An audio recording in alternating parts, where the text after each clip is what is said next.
I'm going to talk about karma, but I'm talking about it in a very simplistic manner. For those who have heard, it is a refresher course. For those of you who have not heard it, please listen carefully. You have 3 pathways you can go. One is a negative pathway. One is a positive pathway. One is a neutral or negative pathway. Okay? So, this is you. What determines these 3 pathways? Because what are these? These are dormant karma. What is a dormant karma? A dormant karma is like a seed that's in the ground that doesn't sprout till it rains. So it can remain dormant for 10 years. Some seeds can remain dormant for 100 years. Some things can remain dormant for 1 year, 2 years. But dormancy means something that stays. It doesn't open till something triggers it to open. Karma is similar. Karma is very similar. So what happens is you have your thought. Your thought is your thought is continuous. There is no break. So, this is you. When you come here every single day of your life, you can actually think, go the wrong way that day. You can go the right way, or you can go the neutral way.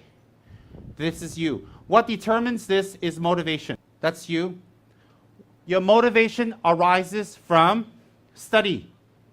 Not necessarily study as in school or university. Study as in knowledge and understanding or wisdom. It can be school, because some school teachers give us a lot of wisdom. Knowledge. Knowledge will translate into practice. Practice will translate into habituation. Habituation is translating into wisdom. Why? When we do something enough times, it becomes automatic, no matter how hard it is in the beginning. So if anything that we have done in this life that is easy for us now, it's due to habituation. So hence, it equals to wisdom. Wisdom is knowing what to do or automatically doing the right thing. That can only arise from habituation. Habituation can only arise from practicing. Practice can only arise if you know how to practice.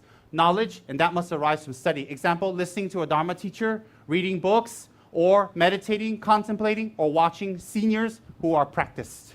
So when we have this, it goes to this goes to this goes to this will automatically affect our motivation.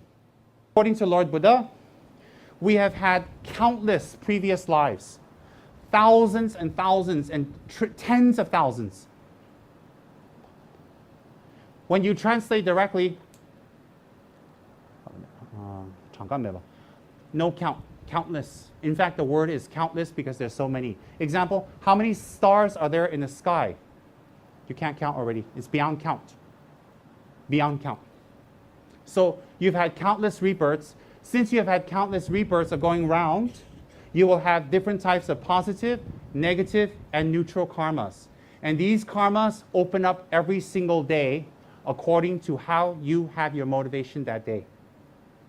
So hence, if you've been always thinking how to cheat people, use people, how to criticize people, say negative things to people, because that's what you've been practicing, when you wake up, you will think like that immediately.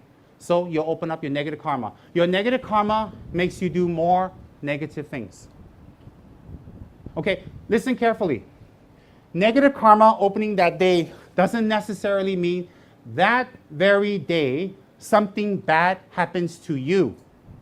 Negative karma means that day you will continue doing negative karma until it builds up to something much, much bigger.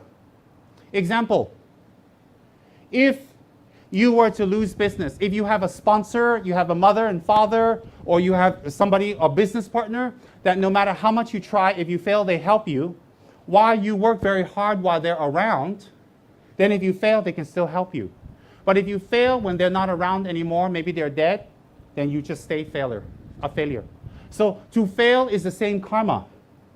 To fail is the same situation. But when you fail, timing, also makes a difference in how much problems we create for ourselves.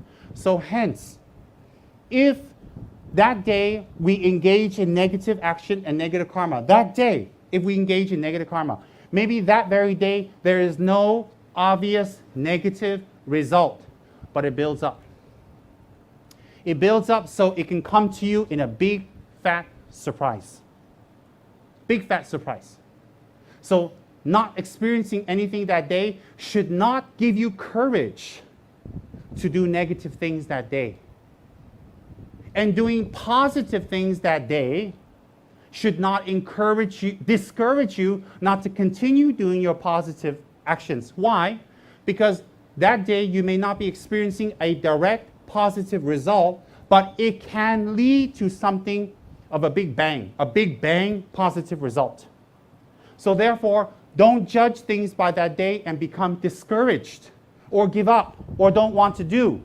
Don't do that. Why?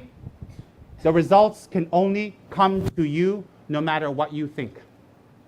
Whether you believe in a God, whether you believe in the Buddha, whether you're Hindu, whether you're Christian, you're Sikh, or you're Jewish, or you're a Buddhist, it doesn't matter. But one thing is for sure in this world, in this universe, is that whatever you do, eventually it will come back to you. You can call that karma, you can call that a deity controlling you, you can call that God, you can call it whatever you want, it doesn't really matter. One day, those things will come back to you, no matter how comfortable you are. That coming back to you can be loneliness, it can be bitterness, it can no friends, loss in business, old age, sickness, or accidents. It will come back. I'm explaining to you in very simplistic terms. Simplistic terms. The workings of karma and how they are activated. Very simplistic terms. It's much more complicated than that, but it's not necessary for all of you.